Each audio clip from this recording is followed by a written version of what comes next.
Hey Kathy, how are you? I'm well. How are you, Bede? Great to Good, see you. yeah, good to see you. What I was thinking, I was talking today is that is this primary experience of us as human beings in the sense that we feel that the world that we're in a world that can harm us. And what I mean by that is that people can say harsh things or treat me unkindly, or things that I want to have happen aren't happening, and so I'm in difficult circumstances. So I can feel that, or in myself, I'm stuffed up and I'm having unpleasant emotions that I get enclosed in. So I'm constantly being victimized by something other than myself. That experience. That experience seems so convincing. It seems that external things either make me happy or they make me sad. And if that's true, that external things make me happy or sad, the only chance I have for happiness is to try and make these external circumstances conform to my wishes. Now, I've spent most of my life attempting to deal with life that way, to try and make it so it would conform to what I want in order for me to be happy and secure. And it was only until I was about the mid 50s that I realized that this is a zero sum game. No matter what I do, Yeah. I want certain things, but the problem is, and sometimes I get them. And when I feel I get them, I feel I'm at peace. Yeah, I'm happy now. I'm getting what I want. The problem is now I'm 71. Nearly 71.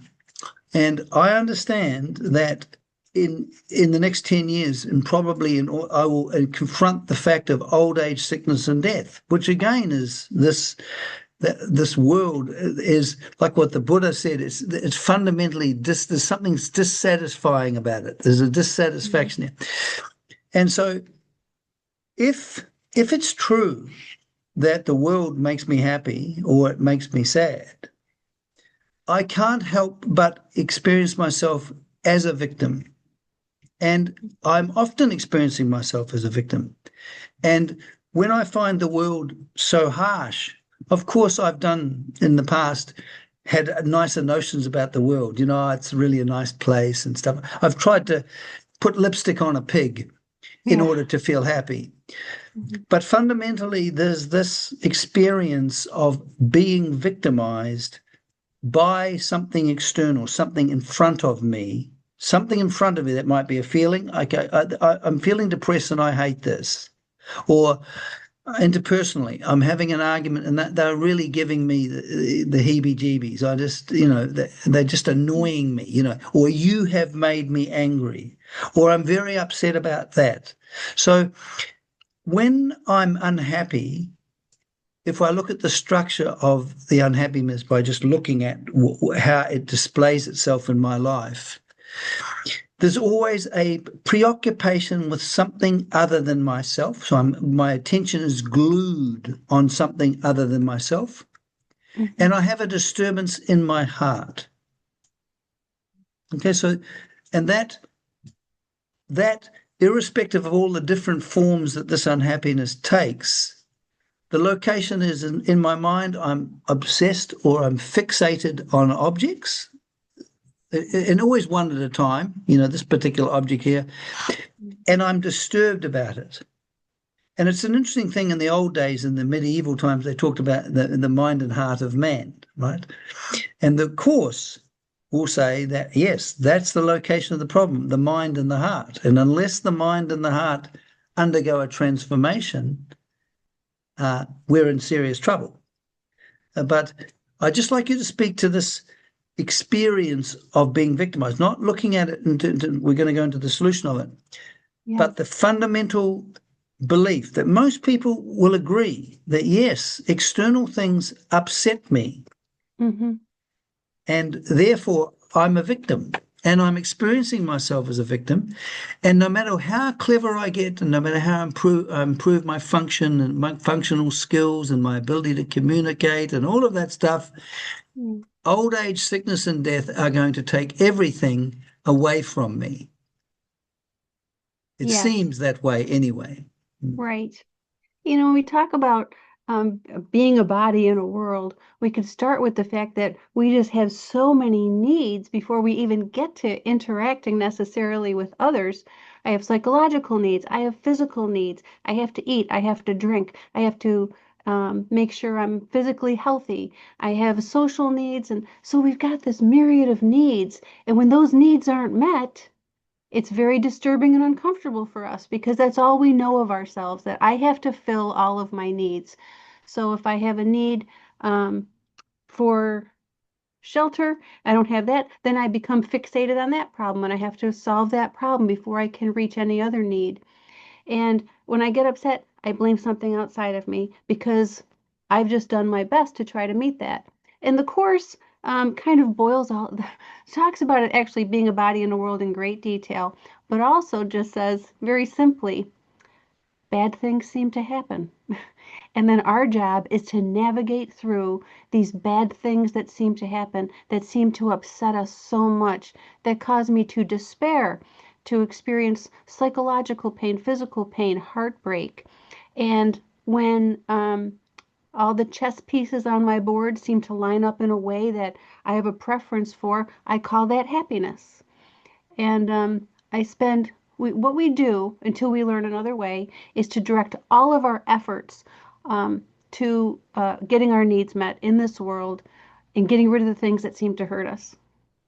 So what you're saying is, from the course's perspective, we have an orientation to the world. We're trying to manipulate it and dominate it and control it in order to discover happiness. Now, also, the course talks about, because it's based on the fundamental is the story of the prodigal son, in the sense that here we're in a world and we can never feel really at home here. It's too dangerous. You know what I mean? It's just too much that sucks here. You know, people hating each other, the fighting, the wars, the old age, the sickness and death, the suffering, the loneliness and the emptiness that people feel. Mm-hmm. So this, and we try and make a home here, but what the course says is that deep inside, not inside our thinking, feelings, physiological reactions, you know, I mean, not inside ourselves as a mind, sense, body complex, but in the depth of our heart, there is a memory of God's love, meaning there's a memory that of what home really means. So here we are, we feel we're in the world, in a world that can assault us and that's giving us happiness and giving us unhappiness constantly. We're on the brunt of it, you know, we're on the we're receiving, but what we're talking about here is that in this process of what we call forgiveness, we actually have a living that we can demonstrate the truth that we're actually not living in a world that can harm us. We imagine that we are, but we're always at what we call in home in God. Now, it's a very interesting thing that let's take a small example. Okay. Sylvia asked me to do the vacuuming last week. I hate vacuuming. I hate it. Right? So, and I put this vacuum cleaner on me, you know, and it's sort of like, it feels like the experience is making me unhappy. There's only a little thing, but here I am. So this is an example that I am being determined. The reason I'm unhappy, I'm not feeling really good about myself right now, is because I have to do the bloody vacuuming, right? Now, this is a great chance when we practice the forgiveness, is that what happens is we're having the experience of something making me unhappy. In this case, the vacuuming, right? Yeah. But when we actually demonstrate forgiveness in the way the course means, we come to the understanding that the vacuuming, which is the world that can persecute me, this is an example, a specific particular instance. So we're not asked to deal with the whole problem. I'm going to deal with the problem I've got, I believe that the reality external to me is upsetting me. Yeah. But through the process of forgiveness, I can actually demonstrate that that is not a cause. That is not the problem. The cause is not over there away from me. The cause exists Right. within me. That is And the heart of the course. that is the heart of the course. And that's what I found so interesting in it, that the world that is harming me, that is giving me the heebie-jeebies, Hmm. I'm not living in that world really. I think I'm living in that world. But at the end process of forgiveness, I'm living in another world. I'm still living in this world, but the world that can harm me in this particular instant can completely disappear. And I can demonstrate the fact that in this instant, the world is not good, it's not bad, it is nothing. Yes. Could you speak to that, please? Yes. And I've often referred to the course as a book on cause and effect. So Mhm. that um, uh, aspect that you just, that specific situation where you applied that could be applied to all sickness, loneliness, ideas of death, Mhm. everything we think we fear that causes us any type of discomfort is synopsized in that instant where you were practicing forgiveness. When you see that what seems to be external to us is not the cause of our experience, then we're open to that is forgiveness. It is standing outside of the above the battleground and looking back and saying, I am not upset for the reason I think. I'm not upset because I have to do this activity. This body has to do this activity, which opens the way for a new interpretation, the Holy Spirit to show you. As long as we believe we know the answer to what is causing our pain, we will not be open to correction. So, first we have to say, to question that being the cause. And the only other thing I would say is the reflection of that forgiveness is an experience and not outside of us. So we're not, you see, what's interesting is that when we awaken to what it means to rest in God, as the Course would say, or to what it means to be at home in God, when we actually awaken and understand what that is, because when I'm resting in God or at home in God, I find that my mind is not preoccupied with an external object, it's clear and Right. aware, and I find my heart at rest. Strange thing. And what's interesting is that from the course's perspective, we can never be at home with ourselves unless we're at home in God. So, because when we're living in the world that can harm us, of course, it's upsetting. You know what I mean? But the world, being enclosed in the world that can harm us, that world that can disappear, that can disappear. Not the world that our senses are showing us, Right, right? right. But the belief that the world has the power to harm me is what can be healed. But it's not going to be healed unless we are very practically, when we know what it means to rest in God. You see, when I was in India, when I discovered this, is that I used to think everything was upsetting me. You know, my wife was upsetting me, my body was upsetting me, the circumstances I was in that upsetting me, my past memories are upsetting me, my future anticipations of death and destruction were upsetting me. I had all of these reasons why. But once I understood what it meant to rest in the lap in the presence of God, just resting in the presence of God, Mm. I realized that the meaning of any form of suffering is that I've fallen away from that. Yeah. Right. So, Mhm. so it was not, it ceased to be an external thing that I could go, what my problem is not my wife, my body, my fears, my past regrets. My Right. problem is that right here, right now, as I am not resting in God. I am Mm. not being at home in God. And this changed my whole life because I now had one problem to solve. And I was solving this one problem in this experience and this experience and this experience and this experience and this experience. Yeah. Could you speak to that, please? Yes, and I think that's the way, well, for the course, the forgiveness works is that you apply it very specifically to the instances in your life and then generalize it. And I think it's really like like having that place when you have that experience of what you say resting in God, and I would say is a reflection of truth. Same thing.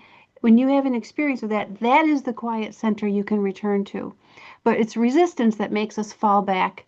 And I think one of the benefits and what Ken emphasized was at least we won't kid ourselves anymore. When I do fall back and I get angry and I blame somebody, I try to get rid of somebody or something.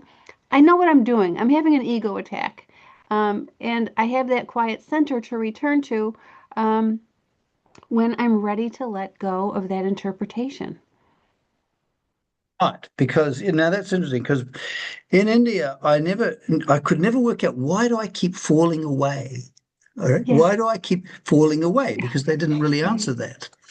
Hmm. And when I come across the course, is that what the course showed me was that in order to maintain our sense of separate, we have a craving, an unconscious craving or desire that we want to satisfy, is by having a life separate and apart from God so we can maintain our own maintain our own existence.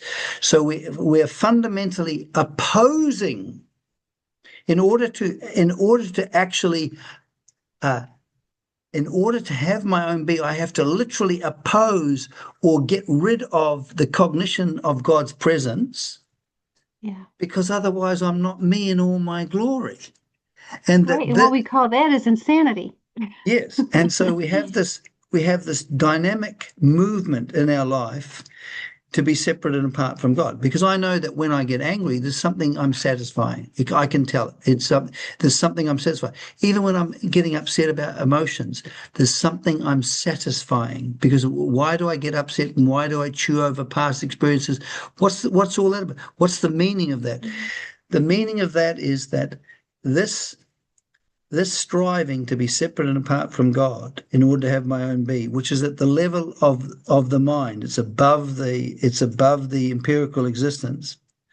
Mhm. This striving, whenever I see any form of upset, unhappiness, or a lack of peace, or a lack of love or acceptance, I'm looking at this desire to be separate and apart from God in a specific form being manifested.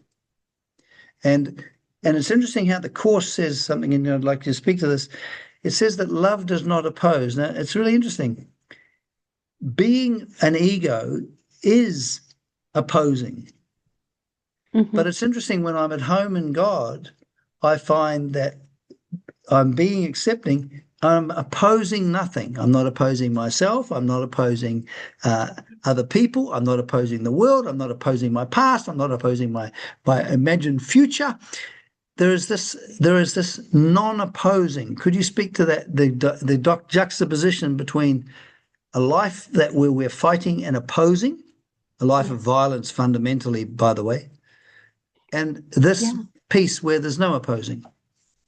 Yes, in order to perceive ourselves as separate in this world, we have to prove, demonstrate to ourselves conflict is real. And so what does the mind do to prove conflict's real when we join with the ego thought system and project out the world? We set up a world where everything has to fail us. We can even see that intellectually it has to fail us sometimes. Things deteriorate, things break, things have to be fixed here. Nothing's permanent, so it's going to fail us. And that's how we prove to ourselves conflict's real. Whether I'm conflicting with the physical things I want, or I want another person to do something they won't do, or I have my own cognitive dissonance about things I want to do but won't do. The major issue here is to continue to prove conflict's real so I can remain separate and apart. I see myself as separate and apart based on an attack thought. So, what could maintain it but conflict? In the quiet center, in the holy instant, there's no conflict because all conflicts are resolved there because you see there's nothing to oppose. Right. So this fundamental duality of me as a fighter fighting with something other than myself, which I get into often, This is what we mean by this is the recurring structure of dreaming. This Yeah. fundamental duality where there's something other than me that I'm fighting with, even if I'm getting what I want, that's exciting. There's something I'm being hit with a pleasurable thing as opposed to an And unpleasurable thing, and but someone else doesn't have it. I'm Yeah. still bloody hit. I'm Yeah. still being hit. So this Right. You didn't this win. so what we're talking about is that when we look at the dream of human life, it has a structure, it has this duality. When we're resting in God, there's no duality, there's a global sense of wholeness. But when we're caught in the dream of human life, there's the duality. That's the structure of the dream. But what's interesting from the Course's perspective, the actual nature of the dream is at the level of the mind, which we're unconscious of, is the belief that I am separate and apart from God. And this is only a notion. This is not a reality.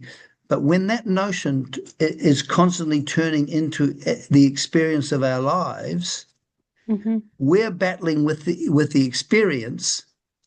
Yeah. But what the real problem is in the understanding, which is the level of mind. And Yeah. unless we can uh, that when that belief that I'm separate and apart from God disappears, we appreciate the fact that all that is here is God. But while we're dominated by that belief Hmm. right here, right now. And when you see, I'm an atheist when I'm fighting. I know that, okay, because Yeah. I'm not aware of God's presence. When I'm aware Right. of God's presence, the fact that when God comes alive in me as a new heart and mind, I am different. Yeah. Do you know what I mean? So I understand why you're an atheist too in that moment, because yeah, in the ego God wants to kill us all, and who can believe in a loving God? right. And also the very fact that I'm fighting and struggling is that I'm trying. I am trying. I have a heightened sense in friction is delicious because in friction I have a heightened sense of myself. When there's nothing happening, this is what Schopenhauer said, that rich people, what happens is when they're not amused by the external world, they have this terrible boredom and emptiness and terror Mhm. because in the emptiness, I don't exist. I haven't got it. It's like I'm slowly, oh my God, I'm disappearing. I better get busy. I better get really Yeah. busy. So this appetite for friction and conflict and hatred, the enjoyment of oh look what that bloody idiot, oh I can't stand that politician, and the excitement of hating, but Mhm. it preserves a sense of existence separate and apart from God. It preserves my existence. And that's But very difficult to see. What you just said, people don't want to see what's really exists within specialness. right, because we have this notion that that here I am. I've got this unconscious desire to preserve my separation from God. That Mhm. results in a misery, and now I blame everybody for that misery. Yeah. And if you're even going to ask for help from the truth within you Hmm. and welcome the holy instant, you have to Hmm. look at that darkness. Otherwise, you won't even know what you need help with. You know. Well, that's very interesting because what's interesting is that the course talks about I can't say this properly. Defensivelessness, being Yes. defenseless. Right. That what happens is that we're not asked to deny our experience of suffering. So when I'm here, I'm feeling miserable. Hmm. If I can remain in the face of that misery, right, and there's a metaphysical reason why I'm afraid to remain near the misery, because right near the misery, right where the problem is, there is only the presence of God, and that scares the hell out of us, right? But Yeah. to be able to approach our suffering and then remain in the face of that suffering defenselessly. So we're not fighting it, we're not denying it, we're not pushing it away. Yeah. And we arrive at that point, what the course says, we do nothing, We simply Mhm. look, wait, and judge not. Because Mhm. we understand that if we do something, how can I, with the darkened ignorance that I have in my mind and the misdirected loves and cravings I have in my heart, how can I help myself? Obviously, I can't. But when I arrive as this helpless individual, however, I'm now turned to the love and peace that I've rejected. So I'm willing to turn and come to God exactly as I am. Yeah. Then what is very interesting, because I'm not opposing, paradoxically, I suddenly start to find myself being very, very peaceful. Mhm. And I find my mind starting to become full of the clarity of awareness. Yeah. And what's interesting is that because the atonement, we're told, the atonement principle is the presence of the truth of ourselves is constantly shining. Mhm. And here, because I'm no longer struggling and fighting and I'm not moving in the direction, I'm not willing to, I'm not in the will to be separate and apart from God. I'm in the will that wants to go home, Yeah. but I'm stuck. But then here I am, and there's an old-fashioned saying: we open our hearts and minds to God. It's a beautiful saying, really. Yeah. But Very beautiful. that doesn't mean that we have to become good to do that. We don't have to prepare. We just Right. arrive as that, and we simply wait. And then because we're no longer willing to be separate and apart, we're not no longer the will to be separate and apart from God. We're now the will that wants to go home. We simply wait, and then the action of that light and life that is Jesus comes alive in us as a new mind and a new heart. And then it ceases to be theoretical. And we find that, it wasn't the vacuuming that was making me upset. It Mhm. was the fact that I ceased to be at home in God. And that's my problem. That's always my problem. And so that no matter what I am facing,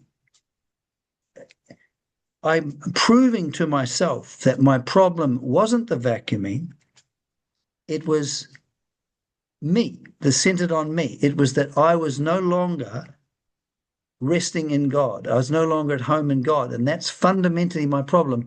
And it's not the Mhm. fact it was that I've never been apart from God because I've only been imagined. I'm only imagining that I'm not at home in God. It's an imagination. It's not a Yeah. reality. Right. I think, all anger, all upset, all suffering of any kind involves illusions and never the truth. So when we are willing to question what we decided was the truth about everything and ask for help from the truth in us, it does illuminate us. The instant, like in the chorus, there's a very beautiful line that says, um, for one instant, the Son of God does nothing to make himself afraid. The way we make ourselves afraid is to see cause outside of ourselves and feel helpless and like a victim at the mercy of forces beyond our control. When we raise that to question, the Holy Spirit will rush in the moment we leave that gap empty of what we believed was true. Now that's interesting because we normally take ourselves to be the mind sense body complex. We normally take ourselves to be, I am this suffering individual, this is what I am, and the world is persecuting and tormenting me. Mhm. When I awaken from that dream in this particular instant, I disappear as that suffering person and I'm appreciating my being as peaceful, as peace, not as a thing. I'm actually being the very peace. Whereas And it can bef- take a lifetime to learn that the magnitude of that is so great. It takes a lifetime to learn that. That's right, because so what we're doing is we're constantly recognizing that I'm being a mind sense body complex here. So I'm in the world that can hurt and harm me, and then there's a shift where I'm not in the world I'm no longer in the world that in a world that can harm and hurt me. There's still what the senses are showing me, but the world has an entirely different meaning for me. Yeah, So when right. people start to talk about in the course that I'm not really here, the world isn't real. What I like to, what Wapnick said is that is that when if the world, the practical application of that is that when you understand that the world is not good, it's not bad, it's nothing, it's not saying that the appearance and form has changed. It is nothing in the sense that no longer can cause you upset or trouble. You're no longer victimized by it. And because there's no world to victimize you, you have these moments where you're abiding in God, in the presence of God, and you're freed from that dream of conflict and of suffering and of being a victim. So that in juxtaposition, there's two things. There's being a mind sense body complex in a world that's giving you happiness or not, Yeah. or being a son of God where none of that is happening. Right. Right. Yeah. And I think when you perceive the choice that way, you're closer and closer to perceiving your reality as being a mind and not a body. And over time, when you can get yourself out of those moments quicker, we're like, oh, I took a step in the descent to hell and I recognized it. And now I'm going to ask for help to shorten the gap, the time frame where we fall into blaming the world outside of me, seeing cause outside of me, and bringing it back to I have a mind and a mind can choose. And I can choose to see above the battleground. I can choose to ask for help. I can choose the quiet center. And when I don't, I forgive myself for it. Right. And it's interesting how Wapnick in his book Jesus and Forgiveness says that okay, so you turn, so you the fact is that you turned away from because you see the stupidity of trying to be separate and apart from God, and there's no solution. That usual impulse and direction of my life, which all it does is confirms me as separate and apart from God, is misery itself. And when you actually see that, you're willing to turn, no, you might not know what to do, but you just go, okay, I don't want that. I want this. Yeah, And yeah, now I have a new will. And then he says, that's the end of your job. What produces the psychological change in your mind and your heart is the action of the Holy Spirit, not right, what you do or say. right, right. Yeah, beautiful. All right. Well, thank you very much, Kathy. Thank you, Bee. That was a lovely discussion. I Bye bye. enjoyed it. Bye bye.